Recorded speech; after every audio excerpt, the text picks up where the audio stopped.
ವೀಕ್ಷಕರೇ, ನಮ್ಮ ಚಳ್ಳಕೆರೆ ಟಿವಿಗೆ ಸ್ವಾಗತ. ಇಂದಿನ ಪ್ರಮುಖ ಸುದ್ದಿ.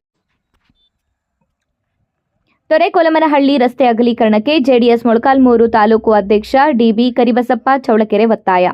ಇತ್ತೀಚೆಗೆ ತೊರೆಕೊಲಮನಹಳ್ಳಿ ಮಾರ್ಗದ ರಸ್ತೆಯಲ್ಲಿ ಅಪಘಾತಗಳ ಸಂಖ್ಯೆ ಹೆಚ್ಚಾಗಿದೆ ಎಂದು ಜೆಡಿಎಸ್ ಮೊಳಕಾಲ್ಮೂರು ತಾಲೂಕು ಅಧ್ಯಕ್ಷ ಕರಿಬಸಪ್ಪ ತಿಳಿಸಿದ್ದಾರೆ. ಬುಧವಾರ ತೊರೆಕೊಲಮನಹಳ್ಳಿ ಕಿರಿದಾದ ರಸ್ತೆ ನೋಡಿ ಮಾತನಾಡಿದರು. ಇದೇ ವೇಳೆ ಚನ್ನಬಸಯ್ಯನಹಟ್ಟಿ ಶರಣಪ್ಪ ಮಾತನಾಡಿದರು. ಇದೇ ಸಂದರ್ಭದಲ್ಲಿ ಮುಷ್ಟಲಗುಮ್ಮಿ ಪಾಪನಾಯಕ, ರುದ್ರಮುನಿ, ಚೌಳಕೆರೆ, ಶಿವರಾಜ್ ಇತರರು ಹಾಜರಿದ್ದರು.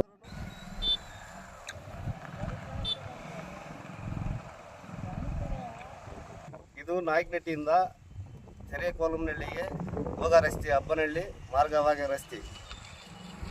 ಪ್ರತಿ ಒಂದು ತಿಂಗಳಿಗೆ 2-3 ಅಪಘಾತ ಆಗ್ತವೆ ಗಾಡಿಗಳು. ಎಲ್ಲಿ ನೋಡಿದ್ರು ಈ ಜಮೀನು ಮಾಡೋರು ಒತ್ತುವರಿ ಮಾಡಿಬಿಡ್ತಾರೆ ಜಮೀನು, ಈ ರೋಡ್ನ.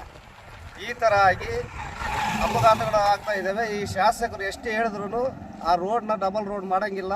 ಅದನ್ನೇನಿದ್ರು ಮೇಲೆ ಎಲ್ಲರೂ ಸ್ವಲ್ಪ ಜನ ಎಲ್ಲ ಸೇರ್ಕೊಂಡು ಹಿಂಗೆ 100 ಜನ ಇಲ್ಲೇ ಸೇರ್ಕೊಂಡು ಹೋಗ್ಬಿಟ್ಟಿದ್ರಲ್ಲ, ಆಕ್ಸಿಡೆಂಟ್ಗಳಾಗಿ.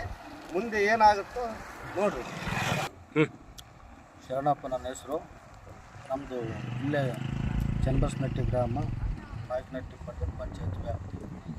ನಾಯಕನಹಟ್ಟಿಯಿಂದ ತೊರೆಕೊಲಮನಹಳ್ಳಿ, ಹಬ್ಬನಹಳ್ಳಿ, ಮುಸ್ಲಗುಮ್ ಮಾರ್ಗವಾಗಿ ಮೊಳಕಾಲ್ಮೂರಿಗೆ ಹೋಗ್ತಕ್ಕಂಥ ರಸ್ತೆ ಇದು.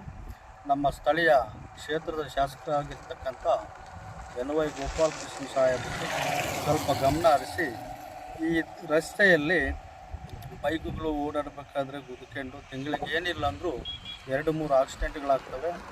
ಆದ್ದರಿಂದ ಸಂಬಂಧಪಟ್ಟ ಅಧಿಕಾರಿಗಳು PW ಅವರಿಗೆ ಹೇಳಿ ಈ ರಸ್ತೆ ಅಗಲೀಕರಣ ಮಾಡಬೇಕಂತ ಈ ಮೂಲಕ ನಾನು ಕೇಳ್ತೀನಿ ಮತ್ತು ಹೇಳ್ತೀನಿ.